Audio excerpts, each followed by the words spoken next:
এই এলেমের দায়িত্ব পালন করতে গিয়ে আবু বকর সিদ্দিক রাদিয়াল্লাহু তাআলা আনহু যখন দায়িত্ব পালন করছেন ও প্রত্যেকটি স্টেপে প্রত্যেকটি পদক্ষেপে শক্ত অবস্থান যখন নিয়েছেন, ওমর ইবনুল খাত্তাব রাদিয়াল্লাহু তাআলা আনহু তখন বলেছেন যে হে আবু বকর, আপনি আপনার পরবর্তী খলিফাদেরকে কষ্টে ফেলে গিয়েছেন।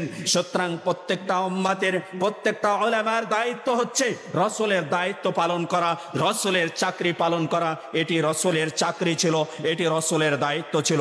শুধু তাই নয়, এটি হচ্ছে মুমিনদের একটা অন্যতম গুণাবলী, যেটি মুনাফিকেরা এই গুণাবলীর বিপরীত গুণাবলীতে গুণান্বিত হয়ে থাকে।